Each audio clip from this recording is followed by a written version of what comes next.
This episode of the Skeptic Zone podcast is dedicated to the memory of Michael Wolloghan, a founding reporter for the show who died within the last week. We extend our heartfelt condolences to his friends and his family.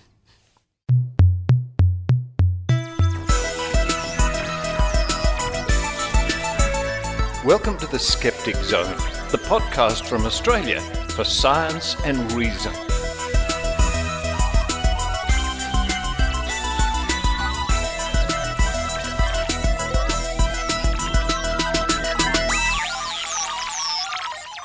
Yes, it's the Skeptic Zone podcast, episode number 679 for the 10th of October 2021. Richard Saunders coming to you from Sydney, Australia. And as we've said at the top of the show, it's very sad indeed to hear of the death of Michael Wolloghan. What a wonderful guy Michael was.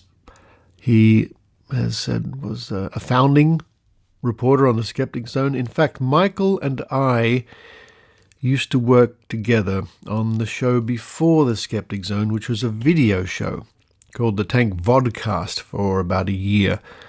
And I remember standing in the middle of Pitt Street Mall here in Sydney with people walking by, and Michael and I addressing the camera to kick off another segment or do another show. I think we'd filmed another part down near the Opera House. Michael was so keen to be active. Michael also spent some time on the committee of the Australian Skeptics here in New South Wales. And of course there are those other occasions when I would go over to Michael's place on a Saturday afternoon.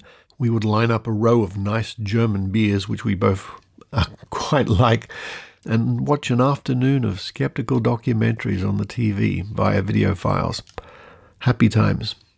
So symbolically, I say thank you, Michael Wolloghan, for your help and support in the early years and for being there at the beginning of the Skeptic Zone podcast. So in order to acknowledge and remember Michael, we have the first report today is one of Michael's reports called The Roundup, an early segment Michael used to do where he would look for skeptical news of the day and let us know what was going on. And this one comes from December 2008. An interesting peek back into time with Michael Wolloghan. Following that, we look at some of the psychic predictions the psychic prediction crew are trawling through at the moment in order to complete the report by November.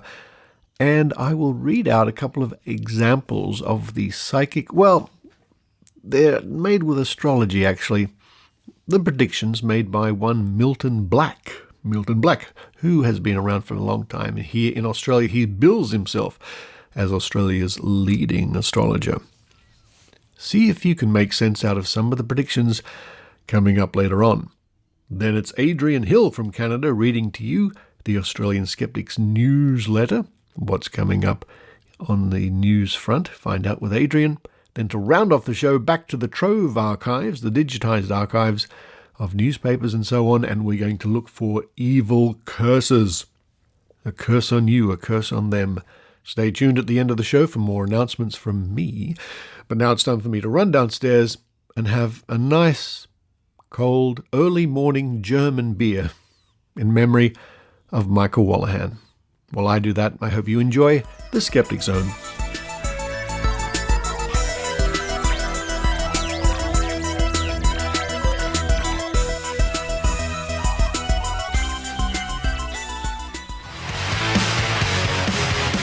My name is Michael Wolloghan and welcome to The Roundup, where I share news and views that will interest skeptics, humanists, secularists and followers of the Flying Spaghetti Monster. My first story relates to the Academy Award-winning actor, director and producer Mel Gibson, probably most well known for his crass, bloodthirsty, sensationalistic, pornographic bloodbath of a film, The Passion of the Christ, and for saying Jews are responsible for all the wars in the world when arrested in July 2006 for drink driving. But I digress.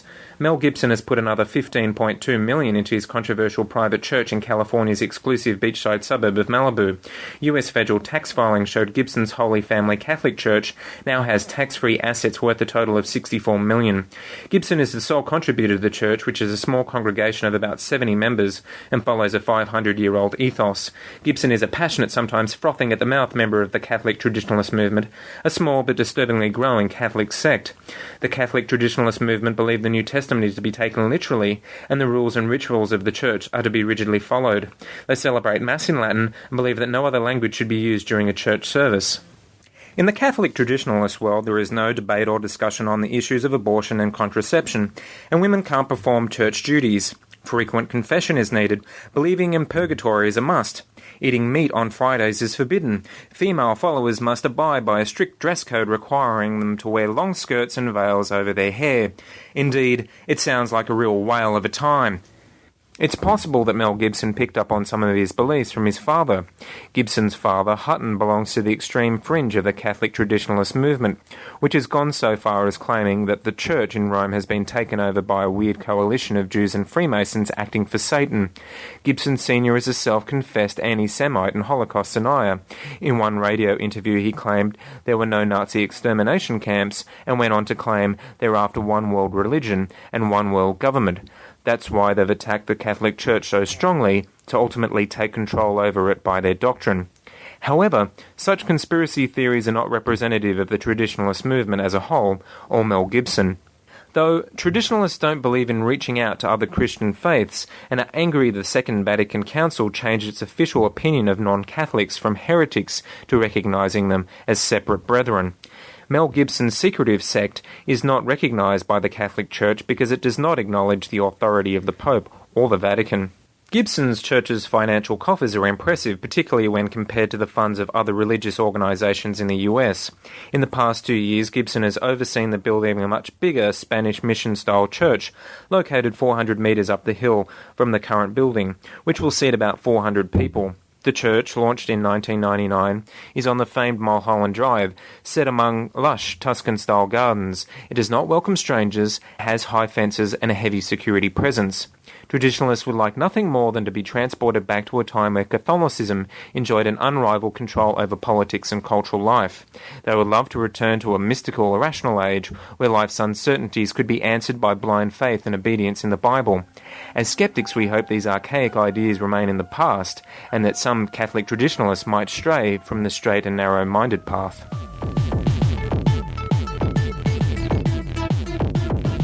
Just when you thought reality TV couldn't get any more tedious, lame and pointless, here comes a story from the USA. Bob Larson, a sensationalistic and controversial Christian minister who says he has lived through frightening scenes similar to those from the movie The Exorcist, now has his own reality TV show. It's cleverly called The Real Exorcist. Move over Ozzy Osbourne. Who wouldn't want to watch Bob Larson battling Satan and his evil minions with his trusty Bible and dramatic cross? The 63-year-old minister says he has performed more than 6,000 exorcisms in 90 nations, and reports having been kicked, choked and spat upon by people whose demons resisted the prayers of deliverance, or perhaps just didn't like the smell of his deodorant. Bob Larson has written more than 30 books. One of them is called The Senator's Agenda, which is a political thriller that reveals how some in government will stop at nothing, even murder, to promote the evil agendas of abortion and homosexuality. Clearly, he isn't a fan of the funny, extravagantly silly Priscilla, Queen of the Desert. Larson for 20 years hosted a broadcast radio program which discussed Satanism and satanic possession incessantly. He realises some people think he is merely a bold showman or a charlatan taking people's money. Some skeptics claim he has made a highly profitable career out of preying on vulnerable people. Larson has said, "This is real. It's not some sort of gimmick I came across a few months ago. It's a normal part of what Jesus Christ did and taught his disciples to do." Larson sees his TV show as an opportunity to show the world that evil spirits and demonic possessions are real, and that people who are suffering can get help. By watching Larson cast out evil spirits on his show, people who think they have demon problems will feel as though they've been, quote, given permission, end quote, to talk about their fears and seek help, Larson said. The demon-possessed subjects on The Real Exorcist were chosen from among hundreds of responses to an online posting at boblarson.org. Larson is laughably creating a website, demontest.com, which has 21 questions for people to take and assess whether they have low, moderate, or high probability of demon possession. It's important to note that demonic possession is not recognised as a valid psychiatric or medical diagnosis, and people who profess a belief in demonic possession usually have symptoms associated with mental illness, such as hysteria, mania, psychosis, epilepsy, or schizophrenia. Sadly, there are numerous cases of exorcisms gone wrong. In 2001, a 37-year-old woman was strangled to death in an exorcism by a Korean church minister working in New Zealand. The minister, Luke Lee, was found guilty of manslaughter. Bob Larson might not be a huckster and may have good intentions, but should he be performing exorcisms on people that should be really under psychiatric care? One might even suggest that Larson, who believes he has the ability to sum up the power of God to thwart demons and devils, needs a little help himself.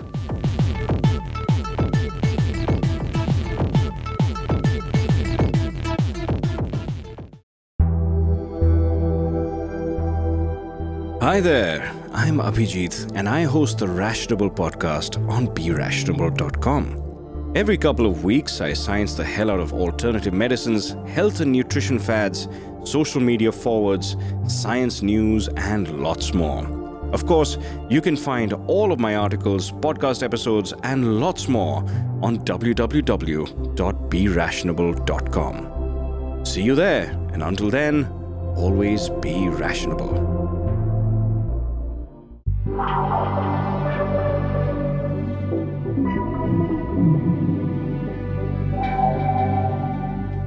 Now, every once in a while you hear me talking about the Great Australian Prediction Project on the Skeptic Zone.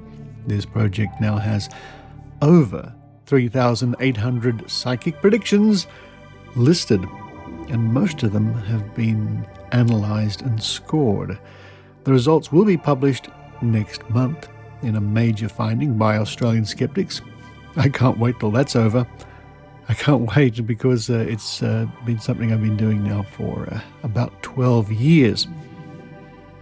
But I thought I'd give you a little insight here, a little insight to what the crew and I have to do sometimes in order to analyze a prediction. Now, many times the predictions are quite straightforward. It might say that a certain football team would win the next match, or this or that person will be the president or the prime minister or not, or the economy could tank in this month, or this celebrity will have a baby or not, that sort of thing. But sometimes it's really, really quite something to try and make sense and analyze predictions. And a case in point are the lengthy and numerous predictions made by Milton Black, who bills himself on his webpage as Australia's leading astrologer and psychic, where he did for many years, and now it just says Australia's leading astrologer. It also says Milton is renowned for his uncanny and accurate forecasts on world politics and economics. Many a politician, economist, and trader have visited this website and read the monthly predictions concerning future global economical trends, including subsequent stock market directions and possible overtones. His predictions are astoundingly accurate. Well, what I will say is his predictions are astoundingly complex. And I thought I would read you one at random from the hundreds and hundreds and hundreds we've collected. So many, in fact, that it's very difficult to really quantify all these predictions from Milton Black. They're sort of like a special category. Now, I've used the Wayback Machine to troll past predictions from Milton Black, and this one comes from April 2013. Astrologically speaking, this year you should not take anything for granted. 2013 will bring a mass of contradictions, uncertainties, and surprises, both good and bad, for the global economy and governments around the world.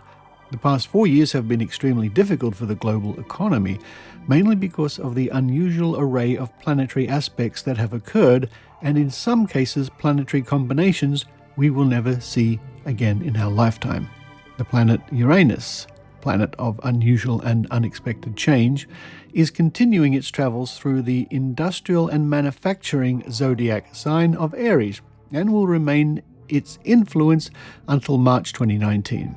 It takes the planet Uranus approximately 84 years to transit the whole of the global horoscope, and during its transit it will spend approximately 7 years in each zodiac sign. As you can see, the majority of us have never experienced the full effects of Uranus in Aries before, so this planet connects with Jupiter and Pluto. In particular, it can turn a normal situation into sporadic chaos and unexpected change. Furthermore, the planet Pluto, determination, continues to reshape with powerful economic leverage the global horoscope as it transits the financial and business sign of Capricorn. What do you make of that, dear listener? If you were to sit down and distill that into any form of predictions, and that is one paragraph of thousands. Another example on the same page: investors would be well advised, astrologically speaking, to watch very carefully their investments through 2013, as many losses are forecast, especially in the months of January 19th to 25th, February 8th to the 13th, March 1st to the 6th, and 13th to the 28th, April 20th to the 25th, May 1st to the 31st, November 1st to the 22nd, December 7th to the 29th, with the most important months being May through the end of November. As you can see, the whole year is going to be a very difficult one financially, and this is due to the incredible force of the Mars, Jupiter, Saturn, Uranus, Pluto combination throughout 2013, together with other adverse planetary aspects. Unfortunately, business collapses, forced redundancies, unemployment, financial hardship, and continued difficult times are ahead for many during 2013. Unfortunately, these slow-moving planets will cause many to forego certain luxuries in their life to enable them to counter the increased cost of living and huge expenditure to keep the family home running and food on the table. From September 2013 to July 2014, many government public service employees will either be made redundant or lose their jobs through government cutbacks. And I say again, that is just one or two now paragraphs of thousands we have catalogued. So what we have done in the case of Milton Black is, as far as possible, and what we can glean and gather and catalogue, we've looked for predictions which can be quantified, which can be put into the database, and we can have a satisfactory answer to. But you'll be pleased to know that Milton Black, Australia's leading astrologer and psychic, did predict Donald Trump would be returned for a second term as president. I think that's happening any day now. In any case, next month, and I think it'll be at the Australian and New Zealand National Convention, which is at the end of the next month, end of November, I will be reporting on the finished Great Australian Psychic Prediction Project.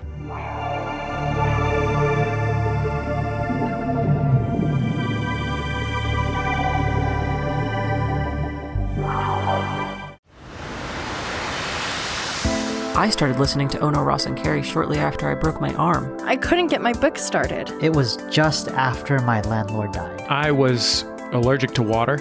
I was lost, honestly. I knew it was time to make a change, and that's when I turned on my preferred podcasting app. What if all the answers I was looking for? What if they were all right here? There's something about Oh No, Ross and Carey that you just can't get anywhere else. They're thought leaders, discoverers, founders. I'd call them heroes. Healers. Luminaries. Ross and Carey don't just report on fringe science, spirituality, and claims of the paranormal. They take part themselves. They show up so you don't have to. But you might find that you want to. My arm is better. I wrote an entire book this weekend. It's terrible, but I did it. My landlord came back from the dead. If I can listen to this podcast, anyone can do it. Just go to MaximumFun.org. Thank you, Ross and Carey. Ono, Ross & Carey is just a podcast. It doesn't do anything. It's just sounds you listen to in your ears. All these people are made up. Goodbye.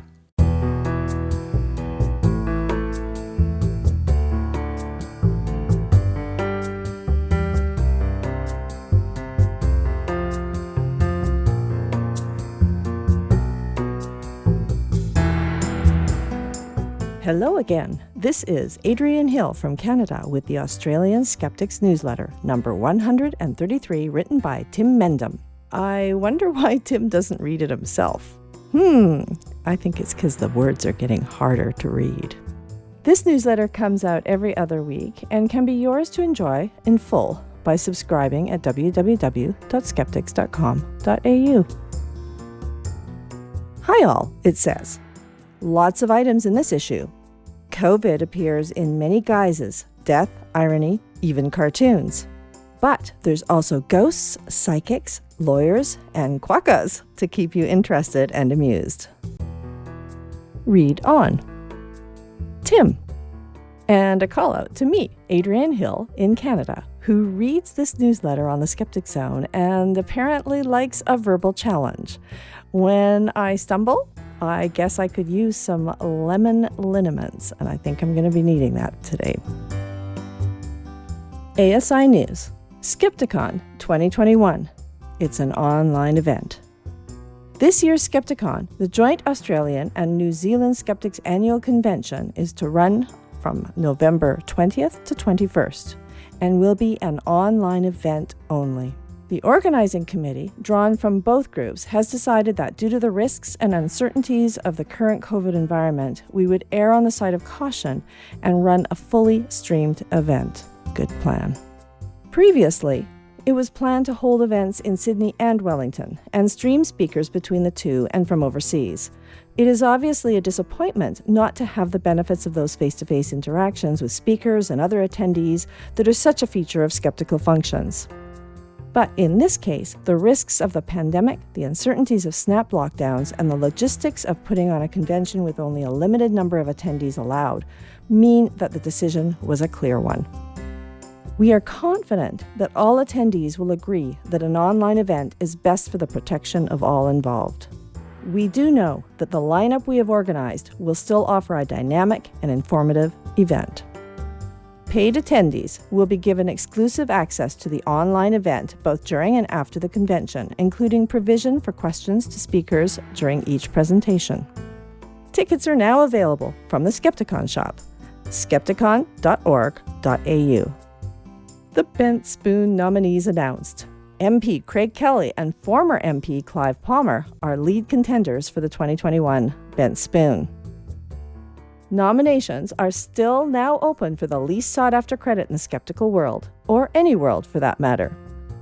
See the full list of current nominees. Make your view heard. And don't forget the newsletter comes with links you can click to read more for each story. Vaccination in Europe, the East-West divide. The European Union appears to be divided into two parts. One half has embraced inoculation and got almost everyone immunized. The other is struggling to convince large numbers amid deep mistrust of the vaccines. The dividing line sits roughly along the Iron Curtain boundary that once split Europe into East and West. Is stargazing your preferred management style? It's a longish but interesting article on how, for too many leaders, astrology acts as a crutch that gives them a false sense of control in an uncertain world. The 7 stages of severe COVID-19. A description of the stages of COVID hospitalization, clearly put and beautifully and movingly told by a respiratory therapist at a hospital in California. Pass it on to anyone who has doubts about being vaccinated. Anti-vaxxers outraged by Family Guy sketch. Public service announcement from Seth MacFarlane's dysfunctional animated family gives the lowdown on vaccines and the occasional typically flight of fancy. Think of the vaccine as a large ethnic bouncer and COVID as the drunk entitled white kid yelling, quote, "Do you know who my father is?" End quote.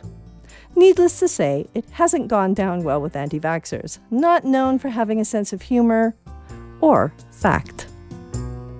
What to think when COVID deniers get COVID. Psychologists say that it's not that weird to feel schadenfreude when COVID deniers get COVID. If we were more religious and less caring, we'd say it was divine justice. But every COVID death is a disaster for the families and friends.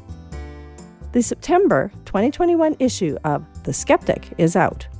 It has a major feature on some recent publications and one old one, and the in-depth response by skeptics and skeptics as to where there might be problems, plus a whole range of stuff on aspects of religions and a lot more.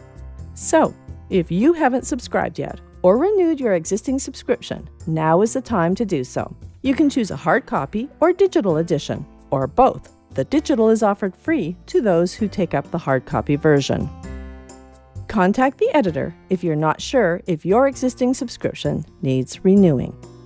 To subscribe, go to our shop to sign up for a hard copy or digital edition, or both. The digital is offered free to those who take up the hard copy version.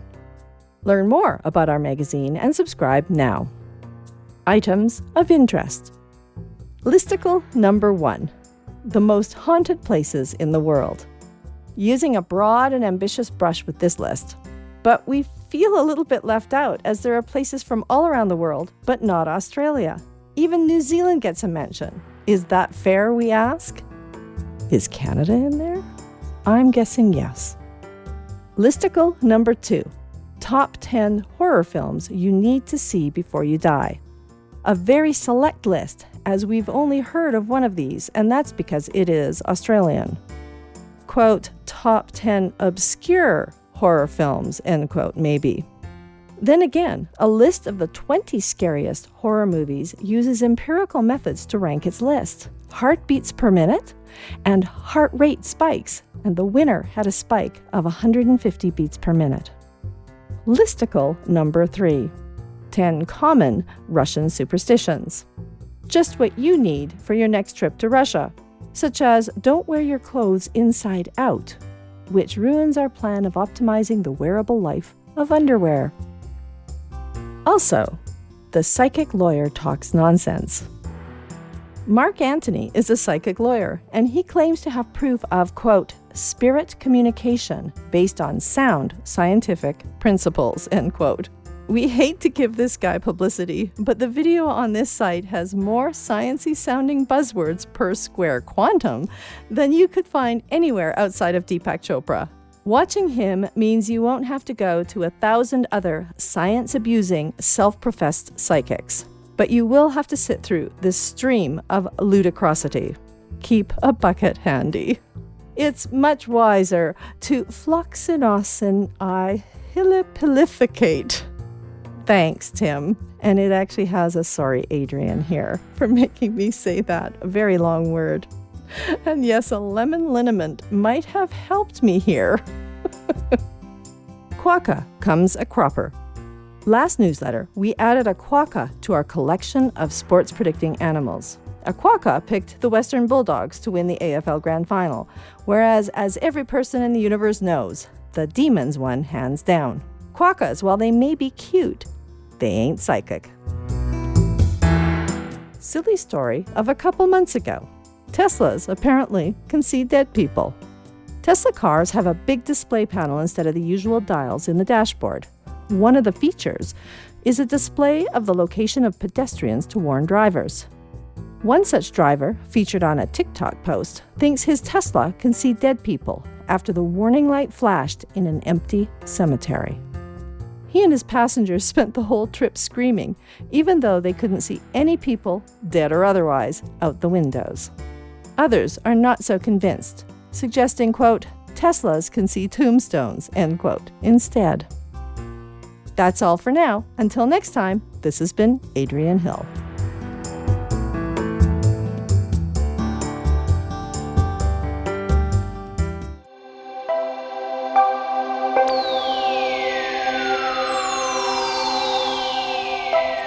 Hi, this is Rob Palmer. If you're a fan of skepticism, science and reason, or you're just a Trek fan, or better yet, you're a fan of all of that, you won't want to miss this special Zoom event by the Philadelphia Association for Critical Thinking. That's FACT. I will be interviewing none other than John Delancey. Yes, Star Trek's Q. And we'll be answering questions from the Zoom participants as well. Why is a skeptical organization hosting an interview of a Hollywood actor? Well, besides being a great actor, John also happens to be a skeptical activist. And we'll be talking about his interests and activities in that continuum area. You need to pre-register to join us on Zoom, but the session will also be live streamed on YouTube. So if registration goes over 500, you can still watch it there. The date is Saturday, October 16th in the US at 2 p.m. Eastern Time. I know that's early in the morning for people in Australia, but some of you folks down under might get up early for this. You can find the registration information at tinyurl.com/Palmer Q interview.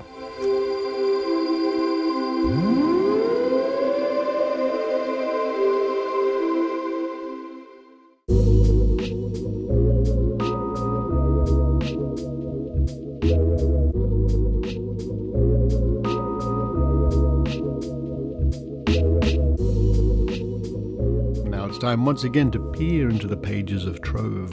Peer into the pages, those pristine pages at Trove, those precious... Anyway, the online resource from the Australian Government and the National Library of Australia digitised newspapers, archives, journals, gazettes going back many, many, many, many decades. And more or less continuing with our paranormal, supernatural theme over the segment, we're going to be looking this week at curses. Now, curses have played a part in many cultures throughout human history. Some people still believe in them today. Can you have a good curse? No, I think curses are universally a bad thing. And our first reference comes from the year 1948 from the Kalgoorlie miner in Western Australia, Tuesday the 6th of January. Superstition, vengeance of the dead. Can it affect the living?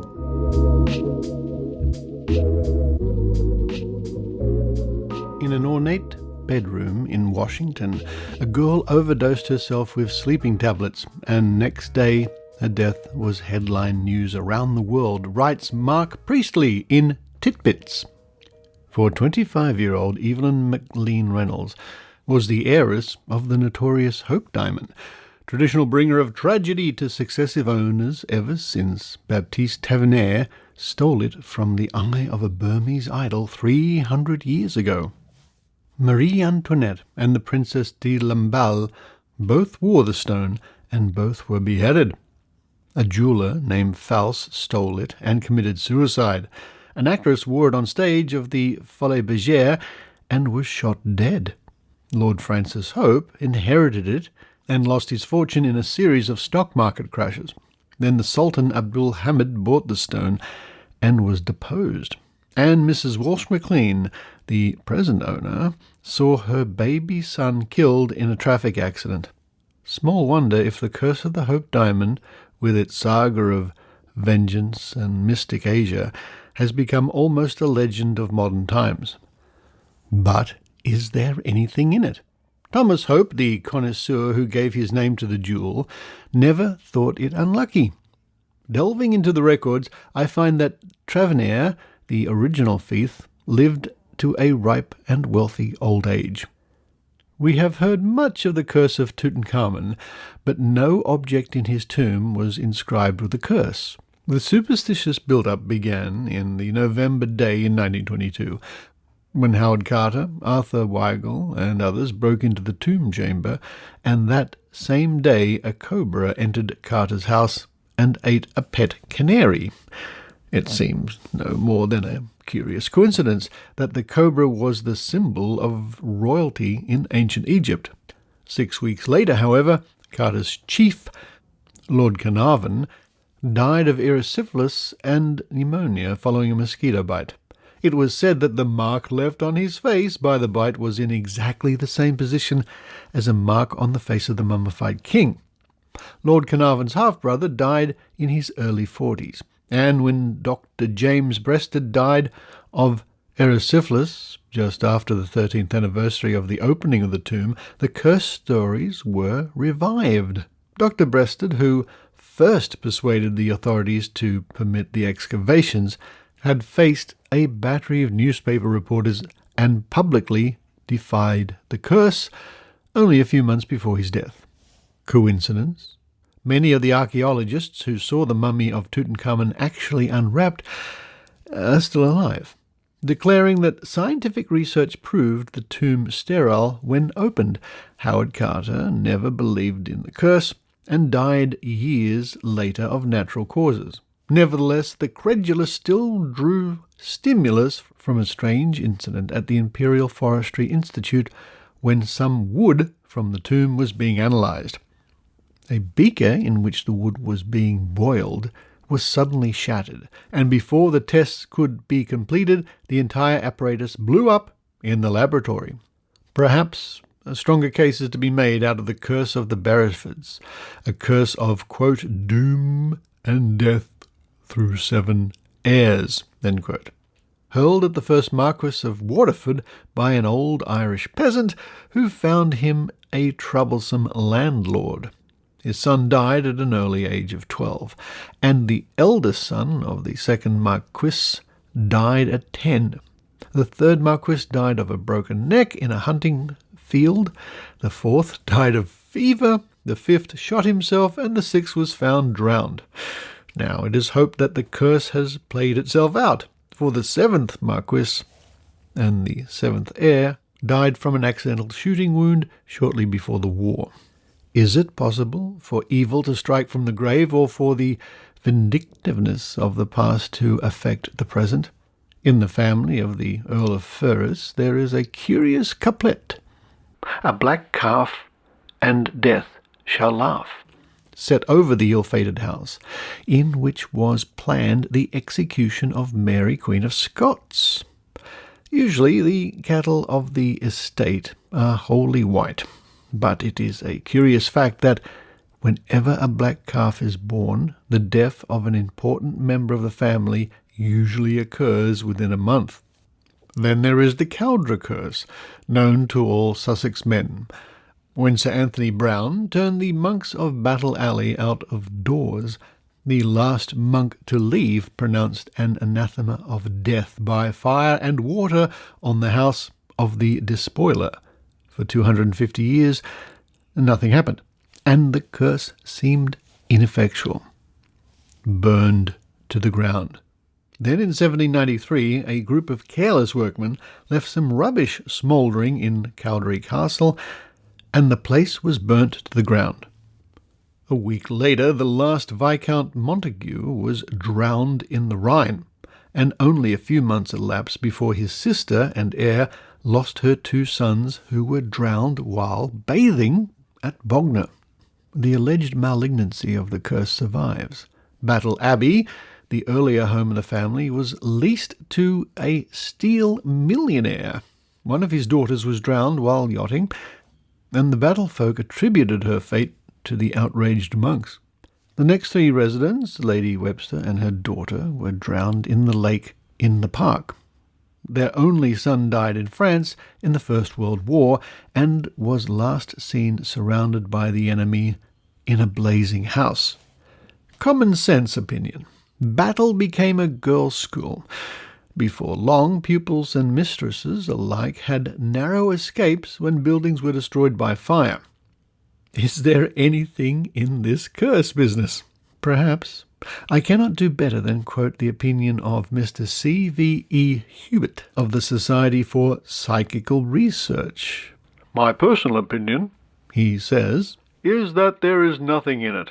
I have never had a shred of what we would regard as valid evidence for anything paranormal in curses, if the subject is aware of the fact that he has been cursed. Suggestion is a potent cause of neurosis or actual illness. Just as you get faith cures, so you get faith ills. As to curses affecting posterity, that's fantastic."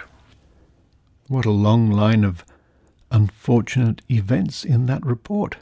And our next reference comes from the year 1970, on the 11th of August, published in The Broadcaster, which was a newspaper from Fairfield here in New South Wales. Doomed Ship's Curse. A shipwreck off the New South Wales coast 40 years ago has placed an eternal curse on the whole of Australia. Each year during the long hot summer months, the curse manifests itself and wreaks hundreds of thousands of dollars worth of damage. But far from being supernatural, the curse appears in the form of millions of fruit-eating finches that ravish the lush orchards of the East Coast. The finches were part of the cargo of the 4,500-ton Burns Phillip steamer Malabar, which sank off Long Bay on April Fool's Day 1931.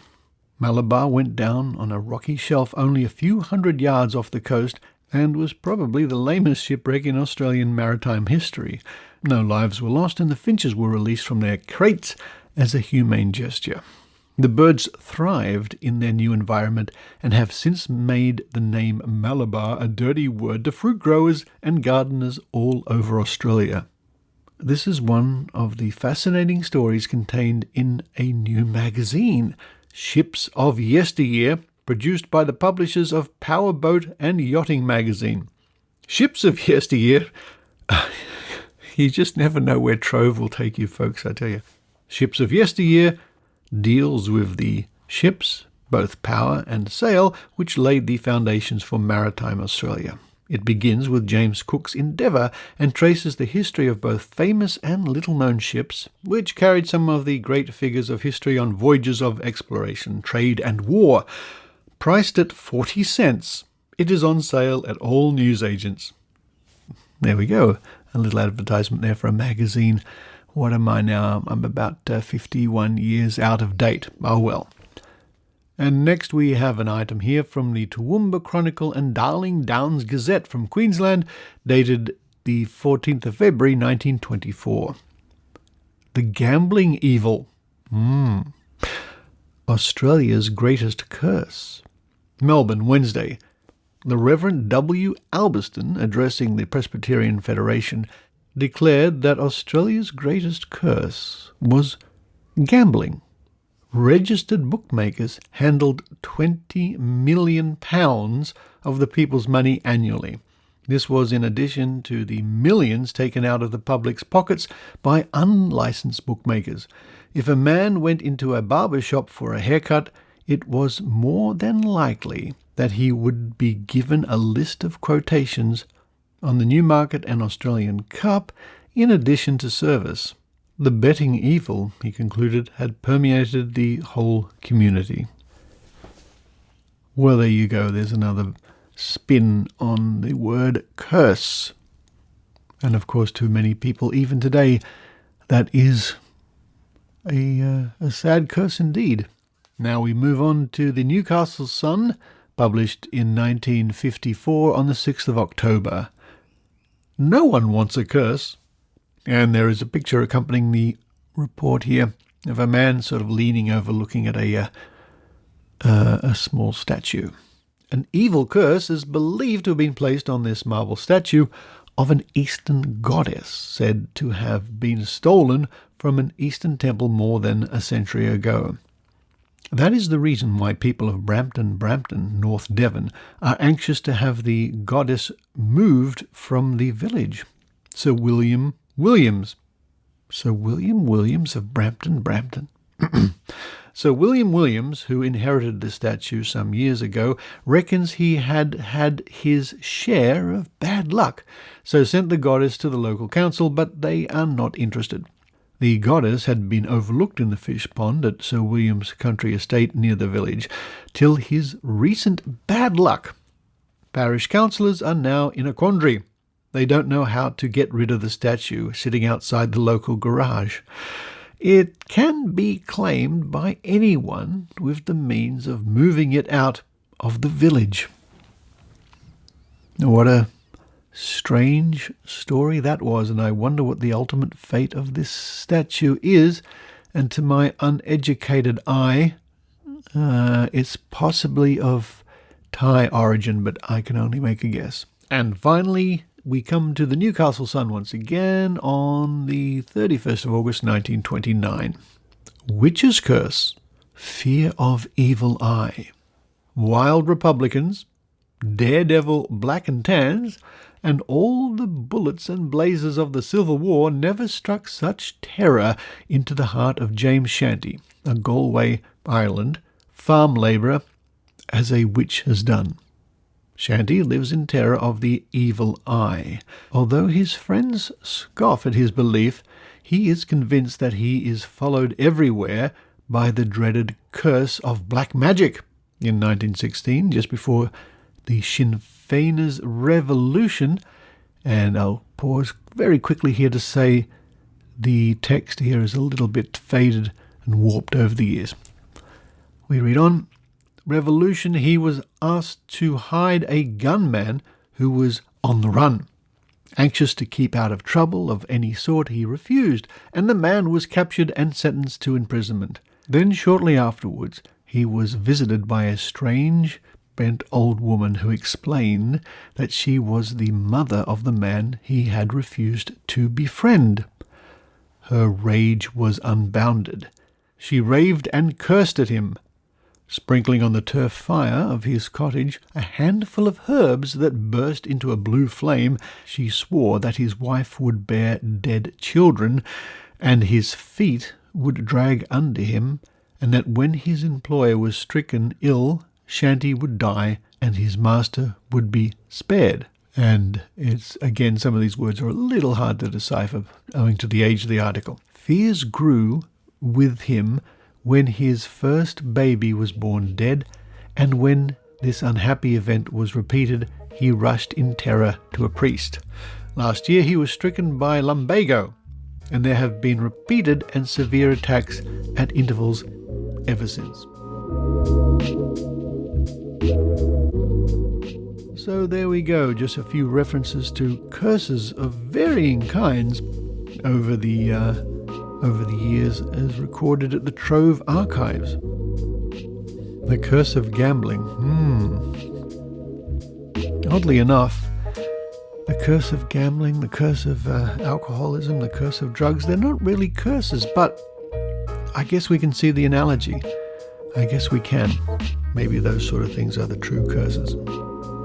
And right now, outside the window, about 4 or 5 houses down the street, I have the curse of the lawnmower, which sometimes comes along when I'm recording segments for the Skeptic Zone. But you too can read all about curses and bad luck and things like that, magazines about sailing ships, by visiting Trove at trove.nla.gov.au. Put in a search and you'll never know what you will find.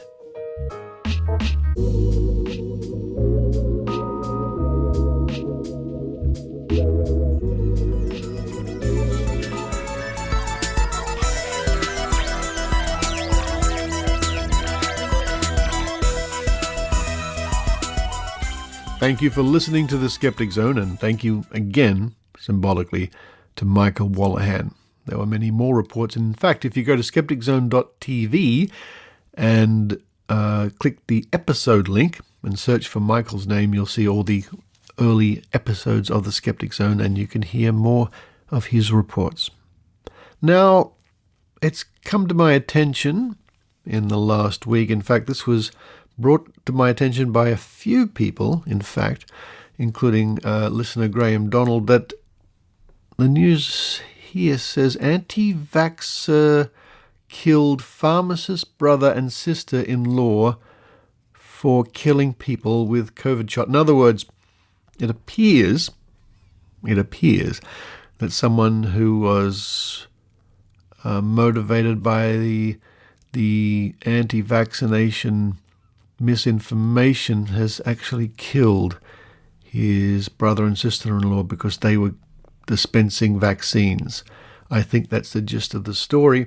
We also have another case I've noticed coming across the news feeds of people in California, I think it is, at schools, banding together and yelling and screaming at parents and children who are walking to school because they're wearing masks. And the more this goes on, the more you really do have to compare the behavior of these people to a cult. It is so close to a cult. Maybe it could be considered a cult in certain circles. And like so many other cults, it has led to the deaths of many people. Not just because of this apparent killing. I mean more so that the people in the cult or who are influenced by the messages of the cult are the ones not taking vaccinations and are dying in large numbers. But you don't need me to tell you that. That's being reported on, especially in the United States, just about every day. So again, we ask the question, well, what's the harm? What's the harm in not believing in vaccines? What's the harm in believing in conspiracy theories? Which is at the bottom of all this, I think. And again, I'm reminded of Michael Wolloghan, because one of the things he did in his skeptical activities, he wrote reports for the Skeptic magazine, and he was very concerned about the activities of cults. Thank you to those people who continue to support the Skeptic Zone at skepticzone.tv. Without your support, the show would have stopped many, many, many years ago. Thank you to Brian Dunning for a wonderfully fun time about a week ago, where I appeared on a 3-hour live video broadcast with Brian and Dr. Kiki and Kenny Biddle as we did a trivia day. And that was a fundraising exercise for Skeptoid, which has inspired me. I'm going to do something similar myself. I'm just going to have a think what to do exactly. But coming up at some stage in the not too distant future, I'll have a live video stream with some special guests, some reporters maybe, some famous skeptics, who knows what, the cat down the street. And we might do something similar to entertain you and have a bit of a fundraiser. But I'll let you know once that's fleshed out a bit. Yet another shout out to our dear friends in Victoria who aren't facing a happy time at the moment because the numbers keep going up and up and up. And yesterday, which was Saturday, because I'm recording to you now on Sunday morning here in Australia, yesterday the numbers were almost at 2,000 new infections. So hello to my dear friends in Melbourne. And tomorrow here in New South Wales, it's being labelled so-called Freedom Day, where a lot of restrictions will be lifted. I will be able to travel more than 5 kilometres, or about 3 miles from where I live, and I'll be able to do things like visit my siblings, which will be really nice. And now that the worst is over, I can let you know that over the past 3 weeks, I've been under some strain and stress because my sister, fully vaccinated, contracted COVID, and she had a very rough time indeed. Awful for everybody. But just a couple of days ago, she was finally released from hospital and is recovering well. And she was told quite plainly in the hospital ward while she was on her oxygen that if she hadn't been vaccinated, her situation would have been very, very much worse. And we don't want to think about that. And I don't need to tell you, get vaccinated, folks, get vaccinated. So next week I'll be able to tell you more about what happened here in this city, in this state, when many restrictions were lifted. We are interested to find out. And just before I go, as I think I mentioned a week or two ago, I've opened up a new TikTok account at Richard_Saunders, and I'm putting up various, not only cat videos, but various videos called Mystic Minute, where within a minute or just about a minute, I talk about various paranormal and mystical things. So far I've put up videos about psychic reading, palm reading, tarot cards, and pendulums. So you can click the link at skepticzone.tv or just have a look for me on TikTok. But for this week, this is Richard Saunders signing off from Sydney, Australia. You've been listening to the Skeptic Zone podcast. Please visit our website at www.skepticzone.tv for show notes, contacts, and to access the back catalogue of episodes going back to 2008.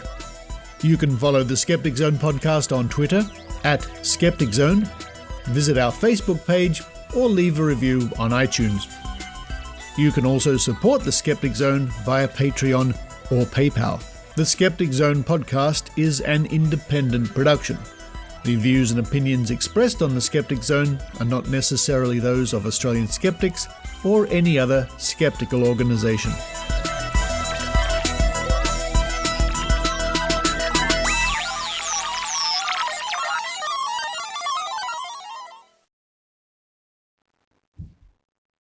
Quokka comes.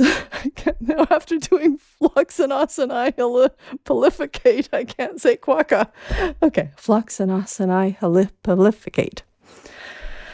With the dice. With the dice. Wait, folks, well, I'm playing Susan Gerbich's weekly trivia game, which has been an absolute wonderful thing during the pandemic. A group of us, a huge group. How many people we got here? 30 something or other? A lot of people. We get about 30 on average. And we play a weekly trivia game with Susan Gerbich and friends, and it's tremendous. It's great fun, and it really helps during this time. And one of the categories in the trivia today was dice, believe it or not. Believe it or not. So, folks, I'm holding up a regular die here, a D6, the classic D6. I'm going to roll this 3 times, and we're going to see, you at home and you here playing trivia, who can predict, using your psychic powers, who can predict what numbers are going to come up. What do I have? Yell it out. 5. 4. You're all holding up your hands. You're yelling out things. Here we go. It's recording, you guys. You have to say it. 3. And I have it from my friend. Every number covered. My friend Greg Doré in the Bay Area sent me a dice rolling contraption. Here we go. The first number is 5. Susan, it's a 5. This is rigged. That's rigged. It was first last time was 5. The second die. Okay, here we go. The second roll. Richard, you got to be 5 again. So that we can tell you're not cheating. Came up 2 again. I'll try to hold it. Here it comes. 4. And the winning number is 3. Oh, amazing. 3. So 5, 3, and Benjamin got 3. Final one this week. Here we go. 5,000. This one came up 6. 4. Here it comes. And it is a 2. Richard Strode. 2. I suspect doctoring. There was a glitch in that video. Yeah, you froze for about 10 seconds there. I glitched it. All over again. So you want it was a 2. Do you want to re-roll? Yes. No. No. Yeah. Okay. One more for fun. Here we go. Ready? Roll. 4. You're going to point the camera at the result. Well, it's a bit difficult, but here we go. Yeah, I understand. I trust you. There's no money involved. And the last number is 4. Yes! People get so excited. Thank you for playing, and thank you, Susan Gerbich, for arranging trivia every week. Yay! You're welcome. We got to argue with somebody.